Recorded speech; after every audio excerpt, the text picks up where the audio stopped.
Hello and welcome to the Holy Cross and All Saints Phonics Workshop for Parents. The aim of this video is to reassure you that you are on the right track if you are teaching phonics at home and to give you some support if you need some help. We understand that not all children will learn at the same rate. Every child will be at a different point in their phonics journey, and your new role at home is not to assess them but just to support some fun opportunities for learning at home. Children learn and practice many of the skills that they need for reading and writing from a very early age. They do this through a wide range of activities and experiences at home and in school. They explore and learn through singing and saying rhymes, making and listening to music, talking with others, sharing books with adults and other children, dressing up, experimenting with writing, and using puppets and toys to retell and make up stories. In order to make a good start in reading and writing, children need to have an adult listen to them and talk to them. Speaking and listening are the foundations for reading and writing. Even everyday activities such as preparing meals, tidying up, putting shopping away are good learning experiences for your child. Through these activities, children begin to hear the way language is put together into sentences for a purpose, and this is where their phonics journey begins. From a very early age, children develop an awareness of different sounds in spoken language. They develop understanding that spoken words are made up of different sounds, which are called phonemes, and they learn to match these phonemes to letters, which are called graphemes. In the English language, there are 150 different ways to say the 44 different sounds, and this is why some children find learning to read quite tricky, as there is a lot to remember. In other languages, like Spanish, there are only 24 sounds and 26 letters, so learning to read English can be a skill that takes years to develop. At our school, when children enter the nursery class, they take part in high-quality phonics sessions every day. These are fun sessions involving lots of speaking, listening and games, where the emphasis is on children's active participation. They learn to use their phonic knowledge for reading and writing activities and in their independent play. Here are just some of the ways that the different phonemes are represented. We are not expecting you to be expert phonics teachers at home, but hopefully the information in this video will reassure you that you're doing a great job at home, or it might help you to feel more confident when supporting your child. You might have heard your child's teacher or even your child use some of these definitions. A phoneme is the smallest unit of sound in a word. Have a look at our school website phonics page to hear how to pronounce all the phonemes correctly. A grapheme is the letter that represents the sound, and for some phonemes, this can be more than one letter.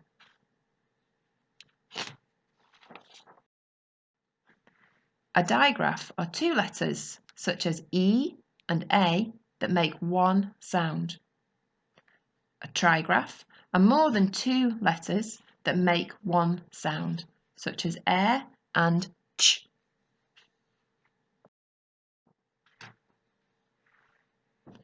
We will ask a child to blend the phonemes to make a word, and this is the process of making a word. Recognising the letter sounds in a written word, for example, k, p, and blending them together in the order in which they are written to read the word cup. We may also ask children to sound out and blend alien words or nonsense words, and this makes sure that they know the sounds and can blend together any combinations. Sound buttons help the children to do this. They put a dot underneath each phoneme. If it's a digraph or a trigraph, they draw a line to show that they make one sound. They sound out each letter as they press the imaginary button.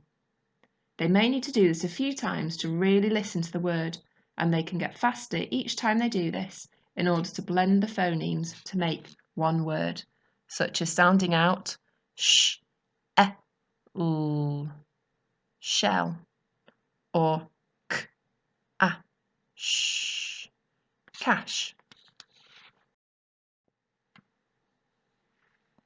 Segmenting is what helps the children to spell and write. For example, if a child wants to write the word spoon but doesn't know how to spell it, they will sound it out by slowing it down and segmenting it and listening to the sounds. Blending and segmenting are two sides of the same process. Learning the techniques of blending and segmenting helps to improve with practice. Later on in the video, I've added lots of ideas for games that will help with these two processes. So, at Holy Cross and All Saints, we use the Department for Education's suggested scheme of phonics, which is called Letters and Sounds, and this consists of 6 phases. Phase 1 is designed to focus on developing a child's speaking and listening skills, and this begins long before they start school. It focuses on developing their ability to listen attentively. If they can't do this very well to start with, this will impede their ability to hear the sounds. It aims to develop their vocabulary knowledge, their confidence in speaking to adults and other children, their ability to say and repeat clearly the phonemes they hear, and begins to develop blending and segmenting. This phase is all about developing their skills through what they hear and say only, and it's all about playing with sounds and words and having fun.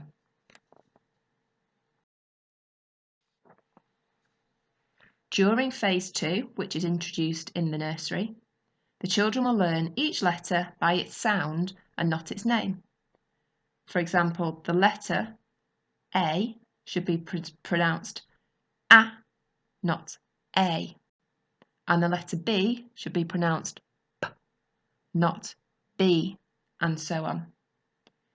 You may hear your child's class teacher say, "This is the letter S," and it makes the sound S, and so on. The letter sounds are not introduced in alphabetical order. The first group, which you might have been heard called sat pin, has been chosen because they make more simple 3-letter words than any other 6 letters. The letters B and D are introduced in different groups to avoid confusion, which is quite common with children when they start writing. Watch the video on our school website to learn how to sound out all the different phonemes correctly. In phase 3, digraphs are introduced. This is where 2 letters make one sound, and the children begin to learn to read longer words. Alongside this, children are taught to recognise more tricky words, including me, was, my, you, and they. They learn the names of the letters as well as the sounds they make. Phase 3 takes most children around 12 weeks, and by the end they should be able to say the sound made by most or all of the graphemes, blend and read 3-letter words, and read the 12 new tricky words and write the letters correctly to give an example.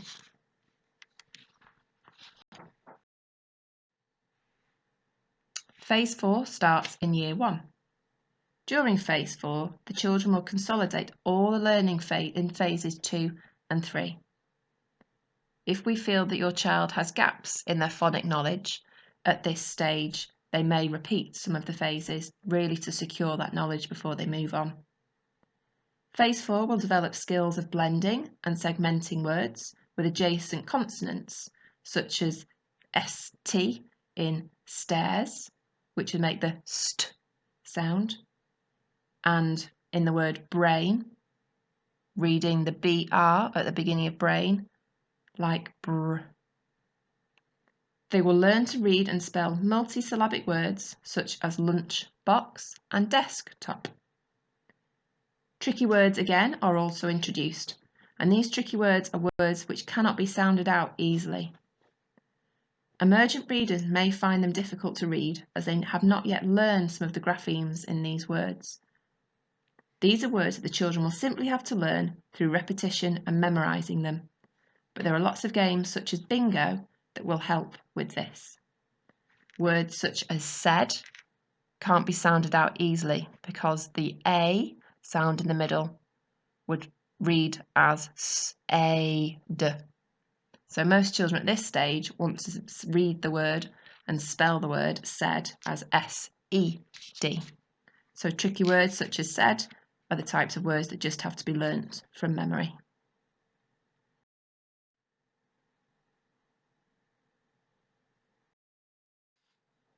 Phase 5 generally takes children the whole of Year 1. Here we start introducing alternative spellings for sounds, such as I, which has many different ways of being spelt. Children master these in reading first, and as their fluency develops, we begin to see them using them correctly in their spelling. Children learn new graphemes, which are the different ways of spelling each sound, and alternative pronunciations for these. For example, learning that the grapheme OW makes a different sound in snow and cow. They should become quicker at blending and start to do it silently. The split digraph is also introduced at this stage, and these are the phonemes on the bottom row. A split digraph is a digraph which are two letters that make one sound that is split by consonant, and it's usually a long vowel sound, such as the A sound in S, N, A, K, and the E sound in E, V, N.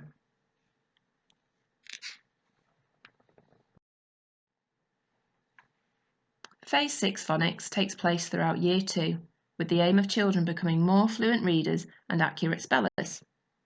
By Phase 6, children should be able to read hundreds of words using one of the strategies such as reading them automatically from memory, decoding them quickly and silently, and decoding them aloud by sounding out or using sound buttons. Children should now be spelling most words accurately, although sometimes this usually lags behind the reading. In Phase 6, they also learn other spelling rules such as adding prefixes and suffixes, the past tense. They learn lots of different memory strategies for the high frequency words or topic words, or those tricky words that they can't sound out.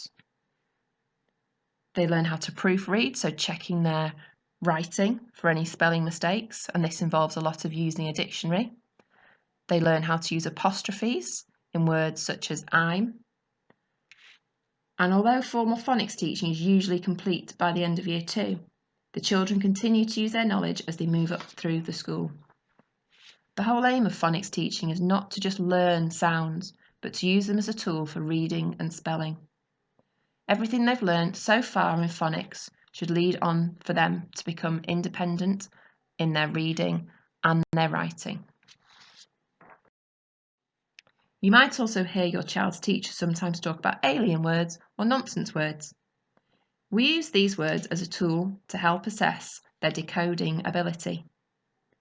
These nonsense words are letter sequences that follow the regular phonetic rules and are pronounceable, but they have no meaning. For example, fot, keb, gan. In a normal year, the phonics screener check would take place at the end of Year 1 to test each child's phonic ability, but this is not happening in 2021. During phonics lessons, we also model how to form letters, the graphemes, correctly, so that children can eventually acquire a fluent and legible handwriting style. We teach cursive style from Year 1 onwards, which the children find easier to then join up in Key Stage 1. These skills can take a long time to develop. A child's ability to form letters is a separate skill from phonics. Holding a pen or a pencil needs considerable coordination and practice in making the small movements with hands and fingers, so any activities you can do at home to develop fine motor skills are always a great idea. If you Google fine motor skills games, you will find loads of different ideas. And as you can see here in this piece of writing, the child has used their phonics to help to sound out some tricky words such as spider, leg, and witch. The spellings aren't correct, however they've had a good go using the phonics and the sounds that they know. Over the next few slides are some ideas for some phonics games. If your child is in nursery, reception, Year 1 and Year 2, your child's class teacher will be setting phonics activities for them, So please see all of these games as a bonus and an extra to do at home. We know home learning is a balancing act, so please just do what works for you. You can pause the next few slides to have a read of some fun and easy games to set up that your child will love to do.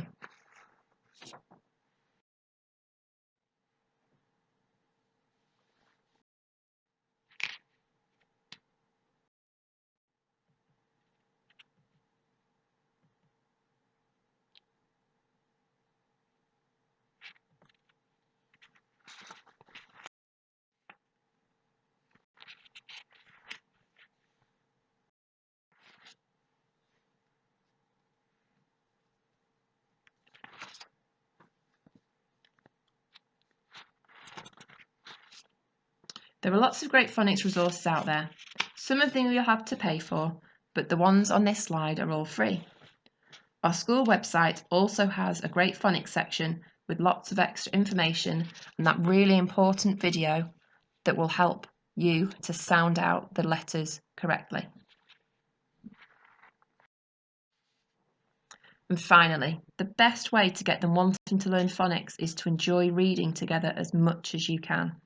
If they see it as an activity that you can enjoy together, they're going to want to do it even more and going to want to learn how to say and to read those tricky words that they might not understand yet. Enjoy reading, enjoy phonics. And if there's anything that you want to ask, please come to the Zoom meeting later in the week